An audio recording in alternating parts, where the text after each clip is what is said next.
High school, I would think that I'm a Michigan quarterback starting and beating Ohio State, being the first quarterback to beat Ohio State.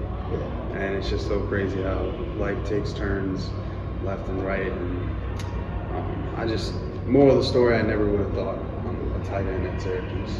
Yeah. I'm glad I am, and I'm glad I never gave up. So, was it your dream growing up to always play at Michigan, or can you kind of talk about how Michigan came up? So it was actually my dream to play at Syracuse. Really? Yeah, when I was younger, I always wanted to be a Division I football player, and I actually watched. I don't know if you know much about Long Island football, but Chris Laviano played at Holy Trinity, and I watched him throw it around. And they're like, yeah, he's getting a full ride to Rutgers, like he's a man. And me personally, I just always wanted to be the man, that's why I started playing quarterback. And then I always just wanted to be the best, play with the best, and just be that 1%. So I always wanted to play Division I football. It didn't matter where. But then when I got to high school, I told my quarterback coach, like, I want to play at Syracuse. Like, I want to play for New York's team. And I remember him telling me, like, James Brady, he told me, you're going to play for Syracuse. And, like, he just instilled unbelievable confidence in me and belief that no one had besides me and maybe him. And then so happens Michigan was my first Power 5 offer. And I was like, I don't mind Michigan, Michigan, so yeah. I don't want to talk about it a lot, but I feel like I kind of have to. Can you kind of talk about your time there? I know you won a Big Ten championship there. Did that kind of teach you winning? Yeah, it taught me what it takes to win and how to operate on a day-to-day basis and how detailed you have to be, in your workouts, your practices, your nutrition, taking care of your body. I mean, it was just such a professional atmosphere, and I'm so glad I saw that at such a young age, and it's really prepared me for now. And I played with some really great players and really great coaches, so I feel like I have a great knowledge of the game, and I was just grateful to be there. Part of me wants to go back and play for a national championship with them, but this is my path now, and I'm grateful for it. Yeah, so coming from the East Coast to the Midwest, it must have been like a big change for you. Yeah. When you talk about like the adjustment, because a lot of people, I don't like being a college athlete. I don't feel like people talk about enough. They just see you go to school and they expect you to excel, but like you're human too at the end of the day. And it's hard to be a student athlete. It's very hard. I dealt with a lot of mental health issues. I was sad a lot, and for me, I was like the underdog, and barely a 3-star. And actually, the kid who was supposed to be the quarterback in the 2020 class, J.D. Johnson, medically retired. So then the spot opened, and they looked for a quarterback and somehow found me. And they were going to offer me a walk-on spot at first. But then C.J. Stroud committed to Ohio State, so then they needed a guy, so then they offered me. And so I really, wasn't supposed to be their quarterback. So I came in, and, the recruiting class, they didn't welcome me that great, and I didn't really feel welcomed that much, and I was kind of shy, and I didn't have any friends at first. And so it was a rough time, Ann Arbor, Michigan, I didn't know anybody, I had this Long Island accent, and it was a really rough time, honestly. And then on top of that, struggling on the field because, it's hard to play quarterback at that level, and it's hard to pick up that offense right away. And, in high school, I threw the ball maybe 5 times a game and was out by the first half because we were kicking teams' asses so much, and I didn't really have great experience reading defenses. And then imagine going to Michigan and reading a Big Ten defense of that caliber. And, it was a lot of rough days and a lot of tears. And, not a lot of people know this, but, I was depressed at one point because I was like, I know this isn't it for me. I know it's not supposed to be this way. And the only people that know that is my family. And So that's why when they see me play now and they see me doing well, they're just so happy because of what I've been through. Yeah, no, I really appreciate you saying that. It's kind of funny, or I feel like we're very similar. I was from Midwest going East Coast, and so I didn't fit in there, and that's why I came back. You know, you did the opposite, and now you're on the East Coast. You found your home. Well, you know, talk about the portal and like what it was like to find a home, you know, in some place you felt comfortable with. Yeah, it was kind of really quick. You know, it was just kind of like, look, we have Garrett Schrader, and we don't have anyone behind him, so you can come in, compete with him, but then when he's gone, the job's yours. So I said, man, that's an opportunity. So I jumped on it, and it was 5 hours from home. So I mean, that's all. I didn't care what the school looked like. I didn't care who was there. I just cared, am I going to get an opportunity to be the starting quarterback? So then, so yeah, I just took it, and then this happened. Yeah. So talk about switching positions. How'd that come up? And you know, obviously, you had a lot of emotions with that. And like, how'd you deal with it? 'Cause did you ever play tight end even like growing up? No, I actually played running back and fullback when I was younger, and I switched to quarterback in 8th grade. But yeah, it was rough. It was emotional. And when I was struggling at first, you know, I always had it in the back of my head, like, would they switch? If they ever switch me, like, I'm saying no, like, I'm leaving. I don't want to do this. I was in such denial. And then summer of 2022. I was getting no reps during camp, and I was just on the sideline watching, and I was really sad. I was in a depression state, and my coach called me in his office, Coach Beck, and the offensive coordinator, and he said, like, why don't we try switching you to flex Y receiver / tight end? And no, at first he didn't even say tight end. He just said flex Y, so like a slot receiver. I was like, this is crazy. Like, I've never done this. And but he has a history of bringing guys from quarterback to flex Y and bringing them to the NFL. Like one guy at Virginia, and Keaton Thompson. And so, you know, the only thing I really liked was the idea of getting in the NFL. And he said, that's your best chance. And I didn't believe him completely, but I just went with it because that's all I wanted to do was play in the NFL. So. Yeah.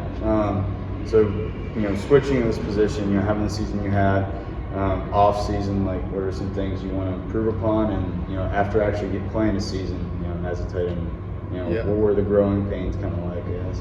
Yeah, so I didn't have any off season actually as a tight end because I fell into a sled in the indoor facility and cut my knee open and tore my patellar tendon. I had like a hole go straight through the tendon, and I got surgery, missed spring ball, missed camp, and came to camp 2 to 3 weeks late, and so I never got to like really work on my blocking and my routes, and the only thing I can do is catch. So I was getting at least 100 catches every single day, and I think it's really paying off now because I don't drop the ball. And yeah, I'm just excited for this offseason to get to work with my receiver coach back home, Mike Vannucci. We're basically gonna be going 4 times a week, you know, 2 private sessions and 2 to 3 group sessions. So, you know, I think all I need to do is just learn how to run routes, good routes consistently, and I think it can be really dangerous next season with our Kyle McCord coming in. You know, he's got a great arm and he's a great quarterback, so I just want to make sure I'm always open for him. Yeah, so that actually kind of led into my next question. I'm a Buckeye fan from Columbus, Ohio. Okay. So I'm a huge McCord fan. I liked him a lot. I think that fans kind of drove him out of Columbus, you know, sadly. Sadly. Yeah, but good for you guys. So have you talked to him any? And like, I feel like there's kind of like a buzz when I was talking to the guys. It's like a buzz around the program, around a couple guys from Georgia, bringing in some players, and it's like a buzz you guys haven't really had in a while. Huge buzz. Yeah, I mean, I think a quarterback like Kyle, you know, a guy that has experience and will sit in that pocket and take his completions, Can win games. can win us games, Yeah. and not lose us games. Because Yeah. like I always learned as a quarterback, don't lose your team the Yeah. game. And he's gonna do that and more, and he's gonna be a difference maker. And I'm really excited for it. New offensive coordinator. I'll be playing more of a traditional tight end role / slot receiver and some other stuff. Yeah. So I'm just excited to run routes down the field because I didn't really get to do that as much this season, and that's one of my favorite things to do is catch the ball down the field. So and I did talk to Kyle. He's a great guy. Great guy. I think we're gonna get along really well. Yeah, no, I've interviewed like 6 or 7 Buckeyes from the past. A bunch of them, they always had nothing, great, nothing but good things to say about it. Yeah. I am interested. I'm not implying this at all about your guys' team, but like when you see like a new, coach come in, most programs, everyone just flocks away. They leave. What kind of discussions are like when you see a new coach, and how is that as like a player, with you? I mean, it just shows you the power of Coach Brown with our situation. Because at first, everybody was talking about, I got to get out of here. A lot of guys on defense were thinking about getting out of there, and it was just a scramble. And I was stressing out about it because I was like, I don't want to leave here. You already did it once. Yeah, but I was like, if all these great players on our team are leaving, like I'm gonna leave too because I want to win. And then Coach Brown got hired, and now all of a sudden the guys from Jersey, LeQuint, Cinco, all these guys are like, nah, we're staying. Yeah. Like, this is a great coach, and he's got all these New Jersey ties, and he's the best recruiter in the nation. Then he starts bringing in all these players. Then he brings in an Ohio State quarterback, and now we're rolling. Now it's like everybody wants to be a part of this. Like nobody wants to miss out on this because I think it's gonna be special. People look at like taking the ACC over. What is that? I'm just saying with a lot of Florida State, you have to think some of these teams are gonna be down. It's your guys' time to up. And take anything can happen. Like in 2020, we went Michigan. I think we went I don't even remember, but we won 2 or 3 games during COVID, and it was like the worst Michigan season in a while in my freshman season, and it was depressing. It was like the world was ending because that's how bad that program wants to win. And then all of a sudden the next year we win the Big Ten championship, and it's like, how can that change overnight like that? So that's what I'm saying. Anything can happen. We can really take this conference over next year. Yeah, I have to ask. You guys is whenever I watch it on TV, your guys' arena looks pretty weird. What's it like playing? It looks weird on TV. I like it. I like it a lot. It's very compact. Yeah. So it's you feel like the fans are so close to you. Yeah. And the echo makes it really loud. And I don't know. And the field kind of feels smaller. Yeah. And I kind of like that. I don't know. It's just. Whenever I'm watching, it's just something. Maybe it's just because it's indoor and stuff. Maybe it's just that. Yeah, it's definitely different. Yeah. It looks a lot smaller and compact, but when you get in there, it's this is pretty cool. Yeah. So, a couple more questions. So, use a game like this to lead into next season. How important is this game for you and the team? I don't know. Check with him. I think it's extremely important to go out with a win, go out with a bang, because we worked so hard for this. And for me, it's kind of I'm such a competitor. If I'm in the toilet bowl, I'm preparing it's the national championship, and I'm just taking it very serious because I love the win, and I know if God forbid we were to lose, I would have a terrible off season. It meant I'd be pissed off the whole vacation, and I want to enjoy my vacation.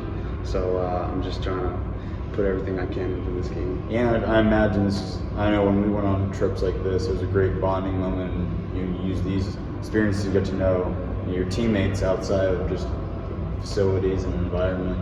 It helps grow the chemistry, which, as you know, is everything. Yeah, for sure. Everyone's having a great time, and everyone's having a better time than I am because I'm kind of I don't know, I can be a little standoffish sometimes because I'm so focused on preparing for this and being so locked in. And obviously, being the quarterback role, you have to be that guy who's, sometimes you got to miss out on a couple of beach days or a couple of dinners and to study and be prepared because you got such a huge responsibility. And I learned that at Michigan, seeing guys like Cade McNamara and JJ McCarthy, seeing these guys prepare and what it took to perform every Saturday. So, I just know what it takes, and I'm just trying to implement that. Yeah, I always ask this about, so you're the top of your position. What makes those guys so great in your opinion? It's, I think it's the preparation and like your routine. I remember guys like Cade McNamara. You know who I'm talking about, right? Yeah. Of course, the Iowa guy now. Yeah, he first guy to beat Ohio State. Yeah. So he every week he literally made his own like packet.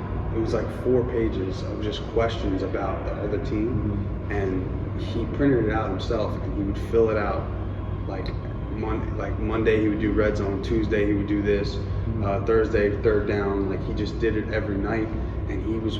I used to go in there with him some days, and he was in there for 3 hours straight, and just focused the whole time. And I was just like, wow, like, this is wild. Like he doesn't get tired of this, and because you can't get tired of it.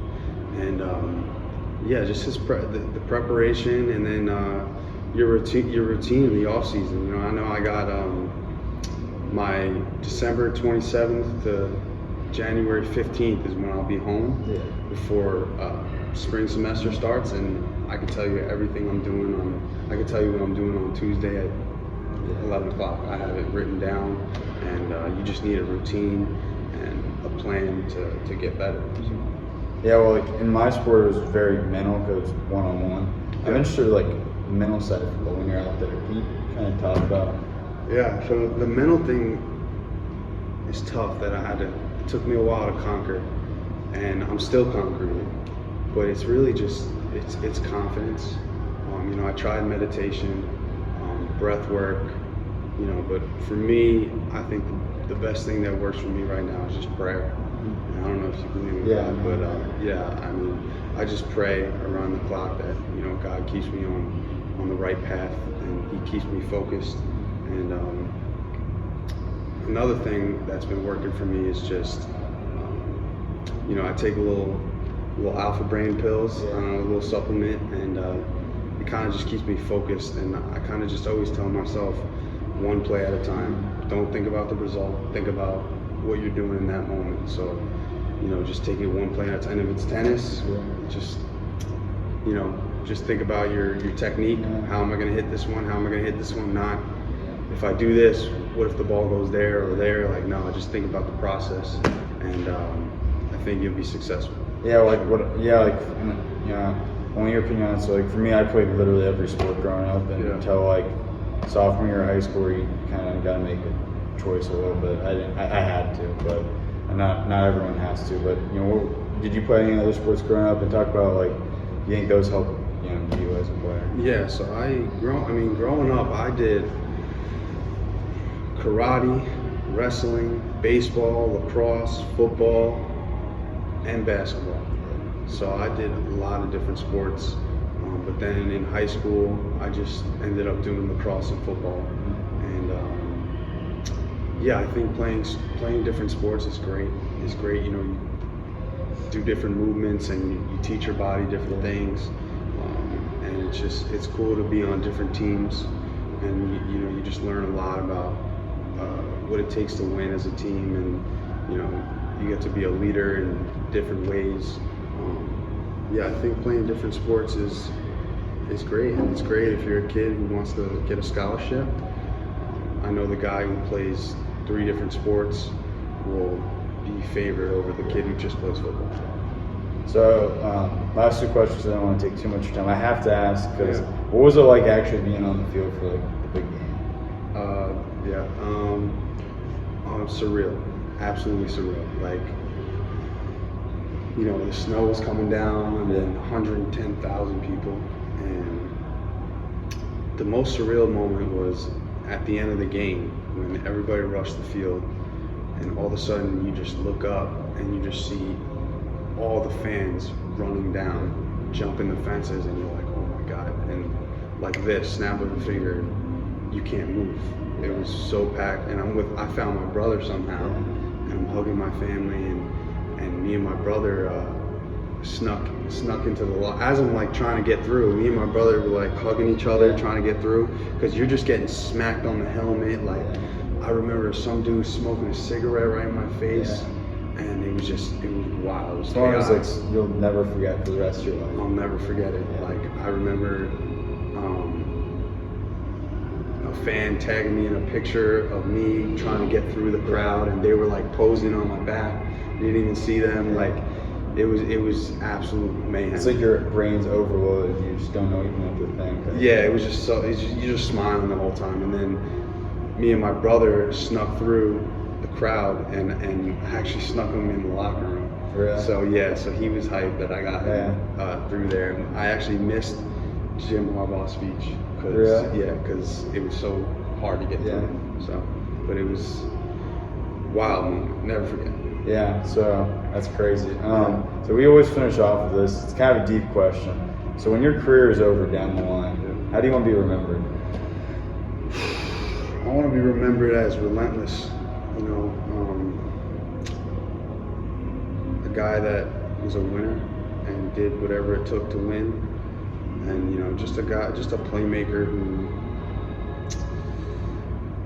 I don't know, just every time you showed up to watch me, you were amazed. And that's what I want to be remembered as. I want to be remembered as just relentless, and, great teammate, a violent dude who wasn't scared of nobody, and I think those things put together. Yeah, well, I really appreciate you taking the time. I wish you the best luck.